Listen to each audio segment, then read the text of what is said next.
अस्सलाम वालेकुम नाज़रीन, एक नए वीलॉग के साथ आपकी खिदमत में हाजिर है। नाज़रीन, हम इस वक्त मौजूद हैं सुप्रीम कोर्ट ऑफ पाकिस्तान में, जहां पर अब से कुछ देर कबल सुप्रीम कोर्ट ऑफ पाकिस्तान की जानिब से एक बड़ा फैसला बिल आखिर जारी कर दिया गया है। तकरीबन 3 माह का डिले आया है, मगर फैसला आ गया है और इस फैसले में काफ़ी अहम ऑब्जर्वेशंस आई हैं उस पीडीएम हुकूमत के खिलाफ, जिस पीडीएम हुकूमत ने चीफ जस्टिस उमर अता बंदयाल समेत आला अदलिया के कई जजेस को तज़हीक का निशाना बनाया, उन पर तनकीद की, उनके खिलाफ बाकायदा तौर पर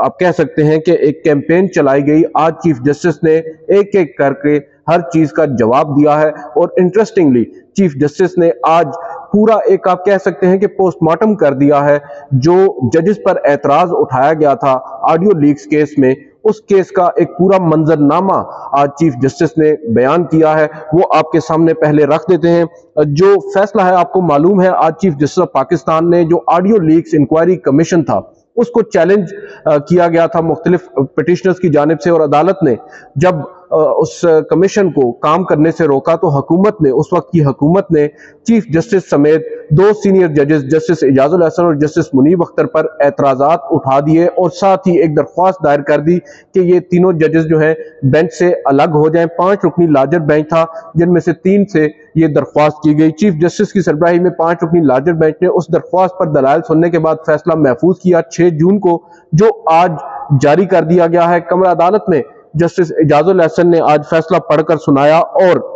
जो हुकूमती एतराजात थे उनको अदलिया की आज़ादी पर हमला करार देते हुए उस दरख्वास्त को मुस्तरद कर दिया और अब 32 सफ़ात पर मुश्तमिल एक तफसीली फैसला चीफ जस्टिस उमर अता बंदयाल साहब की जानिब से तहरीर करदा जारी कर दिया गया है। और इस फैसले में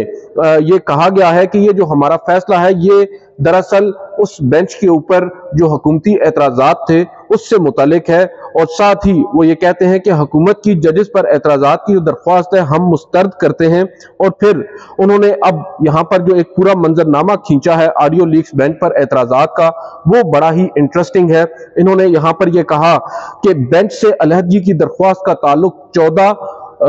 जनवरी और 18 जनवरी को सूबाई असेंबलियों की तहलील से है, यानी पंजाब और खैबर पख्तूनख्वा की रिस्पेक्टिवली जो असेंबलियां तहलील हुई उनसे इन ऑडियो लीक्स में हुकूमत की जानिब से जो जजेस पर एतराज है उसका ताल्लुक है। बता रहे हैं चीफ जस्टिस के आर्टिकल 224 के तहत पंजाब में 14 अप्रैल और खैबर पख्तूनख्वा में 18 अप्रैल को इंतखाबात होना थे या इससे कबल। फिर वो ये कहते हैं कि मुतलका हुकाम ने डेडलाइन के बावजूद इंतखाबात की तारीख का ऐलान नहीं किया। नतीजतन पेशावर और लाहौर हाई कोर्ट में दरख्वास्तें दायर हुई इंतखाबात की तारीख के तयन के लिए, और फिर दरख्वास्तों में यह कहा गया कि इंतखाबात की तारीख के हवाले से इस्तदा की गई कि वो दी जाए। और फिर ये कहा गया है इस फैसले के अंदर कि लाहौर हाई कोर्ट ने इलेक्शन कमीशन को तारीख देने की मजाज अथॉरिटी करार दिया, जिसको गवर्नर पंजाब और इलेक्शन कमीशन ने लाहौर हाई कोर्ट में इंट्रा कोर्ट अपील की सूरत में चैलेंज किया, अपीलें दायर की। और जो चीफ जस्टिस ऑफ पाकिस्तान है वो ये बता रहे हैं कि 90 दिन की जो आईनी डेडलाइन है उसको महलूज़े खातिर रखते हुए सुप्रीम कोर्ट के 2 रुकनी बेंच यानी जस्टिस एजाजुल हसन और जस्टिस मज़ाहिर अली अकबर नकवी ने 16 फरवरी को chief justice of Pakistan justice Umar Ata Bandial को एक नोट भेजा, और उस नोट के अंदर ये कहा गया कि जो इंतखाबात का मामला है, जो आईनी मुद्दत है वो गुजर रही है और अभी तक हमारे जो इंतजामिया वो हरकत में नहीं आ रही, लिहाजा आप इस मामले पर आज खुद नोटिस लें। चीफ जस्टिस बताते हैं कि 18 फरवरी को पंजाब और खैबर पख्तूनख्वा के जो स्पीकर्स हैं, खैबर पख्तूनख्वा और पंजाब की असेंबलियों के जो स्पीकर्स हैं, उन्होंने मुश्तरका तौर पर सुप्रीम कोर्ट में एक दरख्वास्त दायर की और दरख्वास्त में अदालत से पंजाब में और खैबर पख्तूनख्वा में इंतखाबात की तारीख मांगी। चीफ जस्टिस ये कहते हैं कि उनकी इतलात के मुताबिक उस दौरान हाई कोर्ट्स में जो अपीलों का मामला था वो ज़ेरे इल्तिवा था, उस पर हरकत नहीं हो रही थी और वो प्रोग्रेस नहीं कर रहा था। फिर उन्होंने कहा कि chief justice of Pakistan justice Umar Ata Bandial साहब ने 22 फरवरी को इंतखाबात की तारीख के मामले पर आज खुद नोटिस ले लिया और 9 रुकनी लार्जर बेंच तश्कील देकर मामले को 23 फरवरी को समाअत के लिए मुकर्रर भी कर दिया। मगर फिर यहाँ पर एक टर्न आता है, बड़ा दिलचस्प टर्न है। चीफ जस्टिस कहते हैं कि इसी दौरान अभी ये सब कुछ चल रहा था कि 16 फरवरी को, जिस रोज आपको याद होगा जस्टिस मज़ाहिर अली अकबर नकवी और जस्टिस इजाजुल हसन ने चीफ जस्टिस को नोट भेजा था असखुद नोटिस लेने के लिए, उसी रोज ट्विटर पर इंडिबेल नामी एक अकाउंट से 3 मुबैना ऑडियोज जो मुख्तलिफ टेलीफोनिक कन्वर्सेशंस पर मुश्तमिल हैं उनको जारी किया गया। और एक मुबैना ऑडियो जो थी वो चौधरी परवेज इलाही और अरशद झोजा जो कि एक वकील हैं उनके दरमियान गुफ्तगू पर मुश्तमिल थी। दूसरी ऑडियो सदर supreme court bar association Abid Zubairi और चौधरी परवेज इलाही के माबैन थी। और यह भी लिखा गया है कि ऑर्डर में जो सदर supreme court bar Abid Zubairi हैं वो उस केस में जिस केस के अंदर ये मामला रेफर हुआ, नोट भेजा गया चीफ जस्टिस को, उसमें भी चौधरी परवेज इलाही के वकील थे। फिर ये बताया गया कि तीसरी जो मुबैना ऑडियो, अब ये 16 तारीख को जो 3 ऑडियोज आई हैं उनका जिक्र हो रहा है, तीसरी जो मुबैना ऑडियो थी वो चौधरी परवेज इलाही और जस्टिस मज़ाहिर अली अकबर नकवी के दरमियान थी। फिर यहां पर चीफ जस्टिस ये लिखते हैं कि 2 माह के दौरान, इस पूरे प्रोसेस में जो 2 माह का अरसा है उसके दौरान मुख्तलिफ नामवर शख्सियात और आप कह सकते हैं कि उनके रिश्तेदारों की जो टेलीफोनिक गुफ्तगू है उस पर मुश्तमिल मुख्तलिफ ऑडियोज, मुबैना ऑडियोज जो हैं रिकॉर्डिंग उनकी जारी हुई। और 23 अप्रैल को मुबैना तौर पर चीफ जस्टिस उमर अता बंदयाल साहब की खुशदामन, उनकी जो सास है, उनकी भी एक ऑडियो जारी की गई। वफाकी हुकूमत ने, चीफ जस्टिस कहते हैं कि मुबैना ऑडियोज की तस्दीक किए बगैर जजेस की तस्दीक के लिए इन ऑडियोज की तौसीक कर दी। और वफाकी वज़रा ने मुबैना ऑडियो रिकॉर्डिंग्स को जजेस की हुकूमत के खिलाफ तासुब, जजेस का जो हुकूमत के खिलाफ एक तासुब है अपेरेंटली, उसके सबूत के तौर पर पेश किया इन ऑडियोज को। और फिर चीफ जस्टिस अपने फैसले में लिखते हैं कि वफाकी हुकूमत के फैसलों पर अमल दरामद में अदम तावन पर अदालत ने तहम्मुल का मुजाहिरा किया। मगर इस पार्ट को हम थोड़ा सा बाद में लेकर आते हैं, इससे पहले जो दूसरा हिस्सा है वो बड़ा इंपॉर्टेंट है। चीफ जस्टिस ये लिखते हैं कि मुंतखब जो हुकूमत है उसके नुमाइंदों की जानिब से आला अदलिया के जजेस की तस्दीक का अमल न सिर्फ मीडिया बल्कि पार्लिमान में भी जारी रहा। वफाकी हुकूमत ने बिलाखिर 19 मई को मुबैना ऑडियोज पर एक एक्शन लिया और एक इंक्वायरी कमीशन 3 रुकनी तश्कील दिया। जस्टिस काजी फायज ईसा जो कि सुप्रीम कोर्ट के सीनियर प्यूनी जज हैं, जस्टिस नईम अफगान जो कि बलूचिस्तान हाई कोर्ट के चीफ जस्टिस हैं और जस्टिस आमिर फारूक जो कि इस्लामाबाद हाई कोर्ट के चीफ जस्टिस हैं, इन पर मुश्तमिल एक इंक्वायरी कमीशन ऑडियोज की तहकीकात के लिए 19 मई को तश्कील दिया गया। और कमीशन की तश्कील के नोटिफिकेशन के मुताबिक वफाकी हुकूमत की ख्वाहिश जो थी वो ये थी कि पहले ऑडियोज की जो सच्चाई है वो जान ली जाए और इंक्वायरी कमीशन का मकसद ऑडियोज की दुरुस्तगी साबित होने पर उन के खिलाफ तादीबी कार्रवाई का तयन करना था जो लोग इन ऑडियोज में मुलविस थे और जिन्होंने अपेरेंटली अगर ये दुरुस्त साबित होता तो अदलिया की तज़हीक की या अदलिया की आज़ादी पर वो हमला आवर हुए। और फिर यहां पर वो ये कह रहे हैं कि अगर कमीशन इस नतीजे पर पहुंचता, और यहां पर चीफ जस्टिस उस इंक्वायरी कमीशन के जो उसका नोटिफिकेशन है उसका हवाला देते हुए कह रहे हैं कि अगर कमीशन इस नतीजे पर पहुंचता कि ऑडियोज जाली हैं तो उन्हें बनाने वालों के खिलाफ कार्रवाई का तरीकाकार तय होना था। फिर फैसले में यह भी लिखा है कि वफाकी हुकूमत ने आला अदलिया के 3 जजेस को इंक्वायरी कमीशन के लिए चुना और रिकॉर्ड पर मौजूद है कि कमीशन की तश्कील से पहले वफाकी हुकूमत ने चीफ जस्टिस को न मुतला किया, ना ही उनसे कोई मशवरा किया और ना ही उनसे उनकी असेंट या आप कह सकते हैं रजामंदी हासिल की। और ऑडियो लीक्स इंक्वायरी कमीशन ने इसी सिलसिले में फिर 22 मई को पहला इजलास जस्टिस काजी फायज ईसा की सरबराही में यहीं सुप्रीम कोर्ट के कमरा अदालत नंबर 6 में बुलाया। और फिर चीफ जस्टिस ये लिखते हैं कि कमीशन के इजलास के फौरी बाद सुप्रीम कोर्ट में कमीशन की जो तश्कील है, जो उसका एक नोटिफिकेशन था कमीशन की तश्कील का, उसको चैलेंज कर दिया गया मुख्तलिफ आईनी दरख्वास्तों की सूरत में। और 26 मई को जो मौजूदा 5 रुकनी लार्जर बेंच है उसने इन दरख्वास्तों पर समाअत की। और यहां पर यह आपको बता दूं कि 22 को पहला इजलास इंक्वायरी कमीशन का हुआ था 22 मई को, और दूसरा जो इजलास होना था वो 27 मई को होना था। तो चीफ जस्टिस ने यह मामला 27 से एक रोज कबल 26 मई को अपने सामने समाअत के लिए मुकर्रर कर लिया। अटॉर्नी जनरल ने, चीफ जस्टिस कहते हैं कि अटॉर्नी जनरल ने چیف جسٹس عمر عطا بندیال کو بینچ سے الگ ہونے کی درخواست کی، زبانی درخواست کی، اور بینچ سے علیحدگی کی درخواست کا جواز چیف جسٹس کی خوش دامن کی مبینہ آڈیو کو بتایا گیا۔ اٹارنی جنرل نے جو عدالت ہے اس نے اٹارنی جنرل کی اس درخواست کو مسترد کر دیا، اور یہ عدالت نے آڈیوز جو ہیں وہ آئندہ سماعت تک اس آڈیو لیکس انکوائری کمیشن جو ہے اس کو کام کرنے سے روک دیا۔ اور اسی دوران پھر 31 مئی کو، کیونکہ جو انکوائری کمیشن تھا اس کا اجلاس پھر نہ ہو سکا، ایک اجلاس ضرور ہوا تھا مگر اس اجلاس میں یہی ہوا تھا کہ اب عدالت کا فیصلہ آ چکا ہے تو ہم کارروائی آگے نہیں بڑھا سکتے۔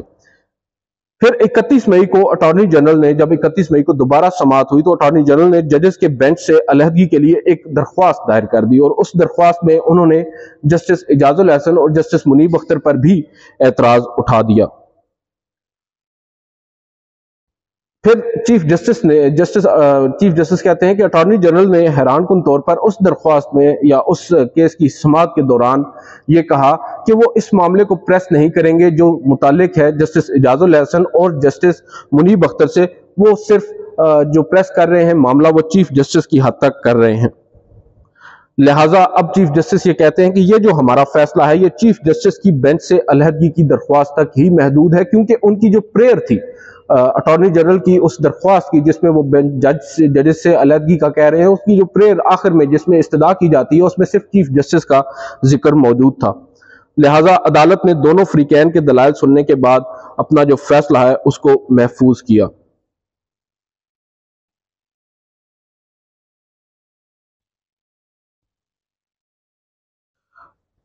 اب یہاں پر چیف جسٹس جو ہیں وہ مین پارٹ کی طرف ہم آتے ہیں، وہ یہاں پر یہ کہتے ہیں کہ وفاقی حکومت کے فیصلوں پر، جو عدالتی فیصلے ہیں ان پر عمل درآمد میں عدم تعاون پر عدالت نے ہمیشہ تحمل کا مظاہرہ کیا، اور عدالتی فیصلہ نہ ماننے پر وفاقی حکومت کے خلاف کوئی تادیبی کارروائی ہم نے نہیں کی۔ مبینہ آڈیو سامنے آنے کے بعد حکومت اور اتحادی جماعتوں کی جانب سے عدالتی فیصلوں پر اور جو عدالتی کارروائی ہے اس پر دھمکیاں دی گئیں، اور کچھ ججز پر ذاتی نوعیت کے حملے بھی کیے، اور ججز پر حملے کی ایک مثال 15 مئی کو ہمارے سامنے آئی۔ یہاں پر چیف جسٹس کہتے ہیں کہ جب عدالت الیکشن کمیشن کی 4 اپریل کے فیصلے کے خلاف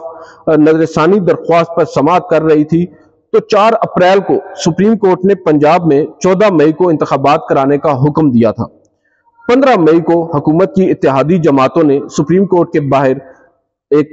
جاہرانہ قسم کا مظاہرہ کیا۔ یہ وہ مظاہرہ ہے جب مولانا فضل الرحمان اور مریم نواز سمیت مختلف پی ڈی ایم کے رہنماؤں نے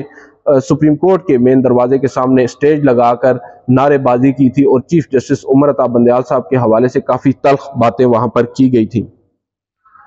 چیف جسٹس کہتے ہیں کہ جاہرانہ مظاہرے میں چیف جسٹس آف پاکستان کو سنگین نوعیت کی دھمکیاں دی گئیں، اور چیف جسٹس پاکستان کو دھمکیاں دینے کا مقصد عدلیہ پر دباؤ ڈالنا تھا۔ افسوسناک بات یہ ہے کہ ریڈ زون کے علاقے میں احتجاج پر پابندی تھی، اور وفاقی حکومت نے 15 مئی کو جلسے کے انعقاد کے لیے سہولت کاری کی، ان کو سہولت فراہم کی۔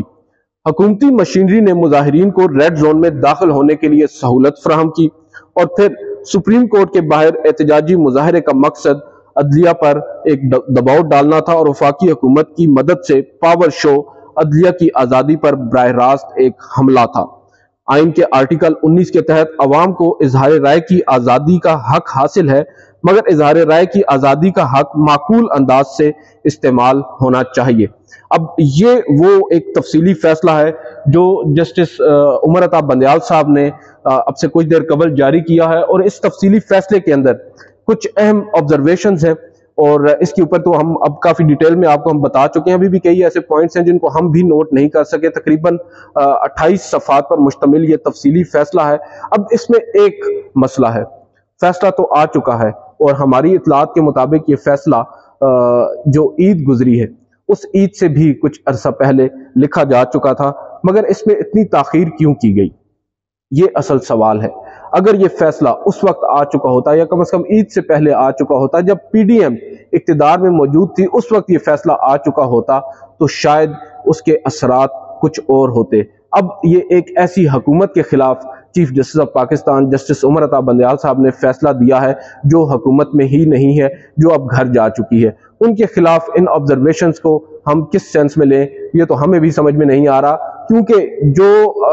حکومت ہوتی ہے اقتدار میں، آپ نے اگر فیصلہ دینا ہے ان کے خلاف تو آپ ان کے اقتدار میں رہتے ہوئے ہی دیں، تبھی کچھ ہو بھی سکتا ہے۔ آپ نے ایک گلوں شکووں کا ایک انبار لگا دیا ہے، آپ نے ایک پورا منظرنامہ کھینچ دیا ہے جو کہ ہم بھی سمجھتے ہیں کہ درست ہے، جو فیکٹس آپ نے سٹیٹ کیے ہیں وہ بالکل درست ہیں، مگر کیا ہی اچھا ہوتا کہ آپ اپنے اس وقت کے اوپر جب یہ معاملہ گرم تھا اس وقت ہی اس کو سٹیٹ کر دیتے اور سب کے سامنے لے آتے کہ کون کون ذمہ دار ہیں، اور جس طرح عدلیہ کی تصدیق کی گئی ہے آپ نے ایک پوری ٹائم لائن تو دے دی ہے مگر دیر آپ نے کر دی ہے۔ جیسے منیر نیازی صاحب کہتے ہیں کہ ہمیشہ دیر کر دیتا ہوں، چیف جسٹس عمر عطا بندیال صاحب کے ساتھ بھی یہی مسئلہ ہے کہ وہ بھی دیر کر دیتے ہیں۔ جب ان کی ریٹائرمنٹ قریب آ چکی ہے، ہفتہ رہ چکا ہے، اور ہفتہ